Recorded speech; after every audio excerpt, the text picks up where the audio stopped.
공통점을 우리는 명사라고 합니다. 그리고 차이점, 그것을 우리는 형용사라고 합니다. YB English. 안녕하세요, 여러분. 지난 시간에는 부사절 접속사를 했었죠.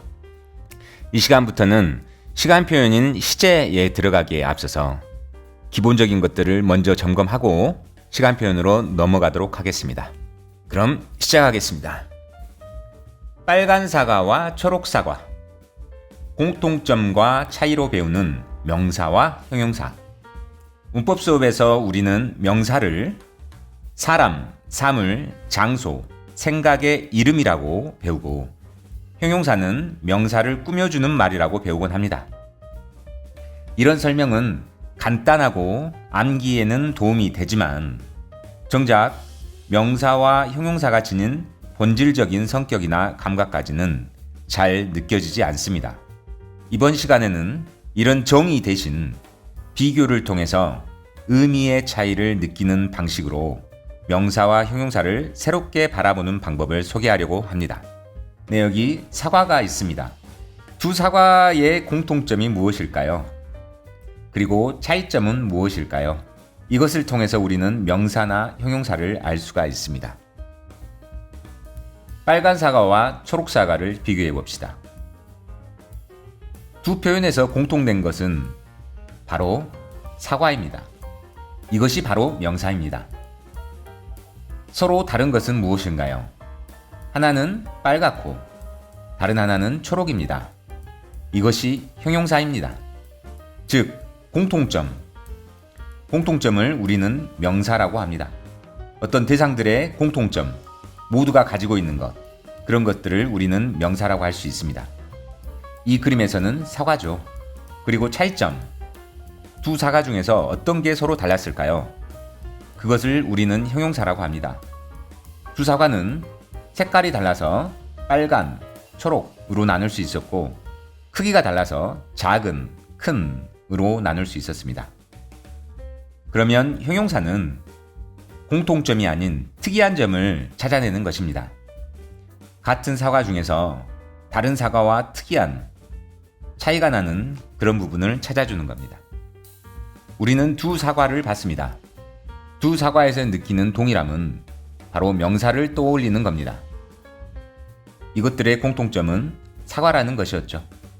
그렇지만 그 사과를 구체적으로 설명해 볼까요? 네, 맞습니다. 설명이라는 것은 공통적인 사과 안에서 서로 다른 점을 말하는 겁니다. 그래서 색깔의 차이가 있었을 때 빨간색, 초록색으로 구분을 지어줬습니다. 이 비교는 형용사는 명사를 꾸며준다는 설명보다는 더 깊은 인식을 줄 수가 있습니다. 우리가 설명한다, 꾸며준다, 이런 말로는 기준을 알 수가 없어서 이렇게 색깔이라는 기준을 만들어줬을 때 설명하기 쉽습니다. 이렇게 형용사는 명사의 의미의 차이를 부여하는 역할을 합니다. 오늘 설명의 가장 큰 핵심 키워드는 차이입니다. 형용사는 명사의 차이를 말합니다. 말은 차이를 통해 보입니다. 이제 이것을 하나의 공식, 일반화로 만들어 보겠습니다. 두 개의 개념 A, B를 비교했을 때 A와 B 사이에 공통된 부분은 그 대상이 무엇인가? 다른 말로 하면 명사를 보여줍니다. 다음 시간과 연결을 부드럽게 하기 위해서 이 공통점을 좀 더 욕심을 부려서 존재의 정체성이라고 표현을 해보겠습니다. 우리가 어떤 대상을 봤을 때 그것의 이름을 떠올리면 그게 바로 명사입니다. 그 명사는 그게 무엇인지로 말할 수 있습니다. 근데 이것을 조금 더 학술적인 말로 어떤 존재의 정체성이라고 말합니다. 다시 정리해 보겠습니다. 우리가 명사를 다른 말로 바꿔봤을 때 공통된 점, 그리고 무엇, 대상이 무엇인가는 존재의 정체성을 말해주는 것입니다. 우리가 신분증을 보여주듯이 너 정체가 뭐야? 했었을 때 바로 말할 수 있는 부분입니다. 다음으로 A와 B 사이에 서로 다른 부분은 그 대상이 어떻게 다른가? 곧 형용사를 드러냅니다. 여기서 형용사라는 것은 대상의 특별한 부분, 다른 부분을 말하는 것이고, 그런 것은 다른 말로 특징이나 속성을 말하는 것입니다. 어떤 대상이 가지고 있는 특이한 점 또는 특성, 이런 말로도 대체될 수 있습니다. 이처럼 공통점과 차이점을 통해 살펴보면 언어는 암기를 위한 규칙보다는 사고를 통한 단어들 사이의 관계를 통해 이해할 수 있습니다. 이 관계성이라는 것이 이런 품사를 기반으로 한 학습에서 아주 중요한 키워드가 됩니다. 네, 결론 및 질문을 해보겠습니다. 여러분의 생각은 어떠신가요? 우리가 무언가를 말할 때 항상 명사를 먼저 찾나요? 한번 떠올려 보시길 바랍니다. 우리 자신의 언어를 통해서 명사를 연결해 보면 오늘 학습한 내용의 깊이가 깊어질 겁니다. 두 번째, 형용사 없이도 우리는 의미를 전달할 수 있을까요? 형용사는 명사의 차이라고 했는데 우리는 그 차이 없이 의미를 전달할 수 있을까요? 마지막으로, 모든 차이는 형용사의 역할로 설명될 수 있을까요? 댓글을 통해 여러분과 생각을 나눠보고 싶습니다. 다음 시간에는 동사와 부사를 살펴보겠습니다. 감사합니다.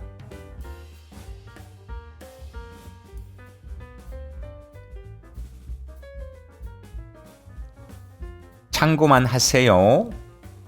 암기하면 안 돼요. 영어 형용사 종류와 배열 순서, Adjective Order Rule, 오사스콤프.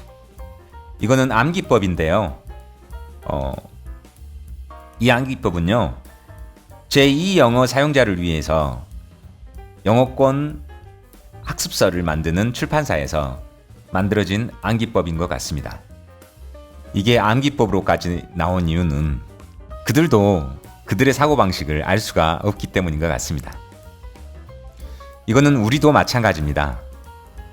우리가 한국을 떠나보기 전까지는 한국의 특징을 잘 알 수가 없죠. 다른 문화와 어떻게 다른지 모르기 때문에요. 이 순서는 단지 문법 규칙이 아니라 우리가 어떤 대상을 인식하는 구조라고 생각해 봅시다. 우리가 어떤 대상을 봤었을 때 그 본질을 봅니다. 말이 어렵죠? 본질이라고 하는 것은 우리가 어떤 대상을 봤었을 때 처음으로 떠올리는 감각입니다. 어떤 감정적인 것들이죠. 쉽게 말해 첫사랑 떠올리시면 됩니다. 첫사랑을 떠올릴 때 기능을 떠올리지는 않죠. 사람이 어떤 대상을 떠올릴 때 처음으로 느끼는 차이는 감각입니다. 그 다음은 쉽죠. 그 다음 그 대상에 대한 외형의 형용사입니다. 그리고 기원의 형용사입니다. 마지막으로 인간이 대상을 기능적으로 떠올립니다. 참 신기하죠? 사람이 어떤 대상을 봤었을 때 감정적이고 의견을 나타내는 본질을 떠올리고, 가장 마지막으로 그게 어디다 쓰는 건지, 그런 목적을 가장 마지막으로 떠올린다는 것이요. 이렇게 형용사의 순서는 인간의 인식 우선순위가 반영된 무의식적 구조입니다. 형용사 배열의 순서는 주관적 평가에서 출발해서 객관적 실체로 이동하면서 마지막으로 기능적 목적에 이르는 인식의 경로입니다. 정리해 보겠습니다. 본질, 의견, opinion입니다. 외형, size, age, shape, color. 이렇게 외적인 모습인 크기와 나이, 모양, 색깔, 이런 형용사들이 다음으로 떠오르고, 그 다음은 기원입니다. 이것은 어디서 나왔는지, 또는 어떤 재료를 사용한 건지 그런 것들을 떠올립니다. 마지막으로 기능, 이게 어디다 쓰는 건지 이것을 떠올리게 되죠. 표로 한번 만들어 봤습니다. 오사스컴프 형용사 종류 예시. 먼저 어떤 대상을 봤을 때 바로 처음으로 떠올리는 오피니언을 한번 같이 생각해 볼까요? Oh, lovely. 사랑스러워, 예뻐. Nice. 좋아, 괜찮아. 사람을 나타낼 때는 친절해, 멋져. 이런 감정이죠. Terrible. 끔찍해, 무서워, 형편없어. 라는 감정입니다. 다음 size. 사이즈는 좀 더 객관적인 설명이죠. big, small, tall, huge, 거대해. 이렇게 크거나 작고 키가 크거나 거대한 외형의 크기를 나타내는 형용사입니다. 다음으로 대상을 떠올릴 때는 age, 나이입니다. old, 오래됐거나 new, 새롭거나 young, 젊거나 ancient, 고대의, 아주 오랜 시간을 나타내죠. 다음 대상의 차이점을 나타내는 표현 shape, 모양입니다. 모양은 round, 둥글거나 square, 정사각형이거나 flat, 평평하거나 long, 길거나 그런 모양들이 있습니다. 오, color, 색깔입니다. red, 빨갛거나 blue, 파랗거나 dark, 어둡거나 pale, 창백하다라는 표현은 얼굴에 혈색이 없다는 뜻이죠. 다음으로 origin, 출처, 나라별 출처로는 Korean, French, American 등등이 있습니다. material, 재질, 어떤 대상이 무엇으로 만들어졌는지 wood는 나무로 만들어졌고 플라스틱으로 만들어져서 가볍거나 silk, 누에에서 뽑아낸 옷 소재 같은 거죠. purpose, 용도, 기능. educational program, 프로그램이라는 대상을 교육적 용도, 기능인 educational로 말했습니다. 이렇게 우리는 먼저 그 대상에 대한 느낌, opinion을 말하고 다음에 그것이 어떤 형태와 성질을 가졌는지 외모, 사이즈부터 컬러까지를 보고 그 다음에 대상의 정체성을 어디서 가져왔는지 origin, 무엇으로 만들어졌는지 material, 어떤 용도인지 purpose로 설명합니다. 예시 보겠습니다. A lovely, big, old, round, red French wooden cooking pot. 실제로 이렇게 한 단어를 설명하진 않겠지만 쿠킹팟이라는 어떤 대상이 꾸며질 수 있을 때 먼저 느낌을 말하고 거기에 대한 외모인 사이즈부터 컬러까지 말하고 그 다음 대상의 오리진을 말할 수가 있습니다. 또 다른 형용사로는 A strange, small, ancient, square, yellow Chinese ceramic state. 여기도 마찬가지로 처음에 느낌으로 시작해서 외모, small부터 yellow까지, 그리고 정체성은 origin부터 ceramic, 무엇으로 만들어졌는지 까지로 설명할 수 있었습니다. 네, 꿀팁입니다. 저는 이 형용사 배열 순서를 안개와 먼지로 떠올립니다. 눈앞에 가려진 어떤 대상을 안개를 걷어내며 먼지를 걷어내며 찾아가는 느낌이죠. 첫 번째 감정적인 부분이죠. 오, 첫인상에 오 하며 놀라는 느낌입니다. 느낌이나 인상을 말합니다. opinion. 두 번째로 sash. 발음이 비슷한 sash, sash. 우리 아파트의 창틀을 우리는 sash라고 합니다. 그 sash가 의미하는 것은 사물의 외형을 구성하는 틀로 연결시키면 됩니다. sash의 첫 번째 알파벳 크기 size, A는 나이 age, S는 shape 생김새, C는 color 색깔을 의미합니다. 먼저 첫인상에 오 하고 오피니언으로 놀라고, 두 번째 안개 속에서 거대한 물건이 드러나고요.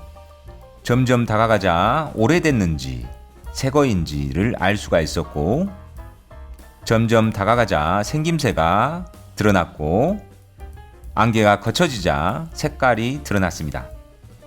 세 번째로 옴프. 옴프는 옴파로스란 단어와 비슷한데요. 옴파로스의 뜻은 고대 그리스에서 세계의 중심을 뜻하는 돌을 의미합니다. 세계의 중심이라는 말은 우리가 설명하려는 대상의 중심, 즉 본질을 의미하기도 합니다. 그래서 외형에 대한 묘사가 끝났으면 그 대상의 본질을 설명합니다.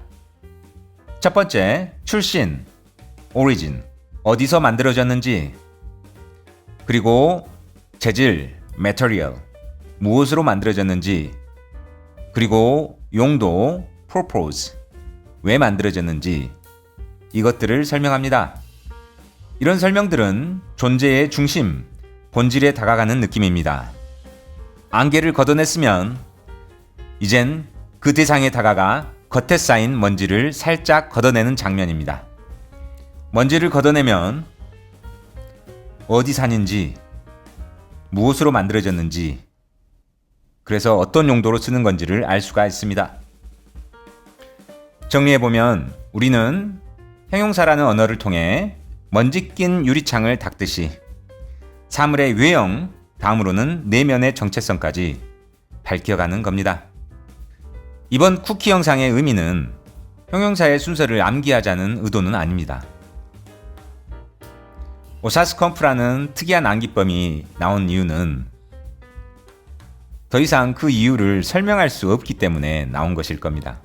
영어 사용자들은 형용사의 어순을 아주 자연스럽게 나타낼 수 있는데 그걸 논리적으로 설명하기는 힘든 것이죠. 그렇지만 이것은 영어 사용자들을 넘어서서 인간이 어떤 대상을 떠올릴 때 어떻게 인식하는지를 알면 충분히 이해할 수 있습니다. 결국 이 영상의 의미는 우리가 머릿속으로 사물을 어떻게 인식을 시작하고 어떻게 끝내는지 알면 영어 사용자의 사고를 따라갈 수 있다는 것입니다. 그래서 오늘 한 번만 생각해보고 특별히 따로 암기할 필요는 없는 것이죠. 감사합니다. 다음 동사 부사 시간에 만나겠습니다. 이 컨텐츠에 대한 풀 영상은 채널 YB 영어 재생 목록 영문법 기본에 있습니다. 감사합니다.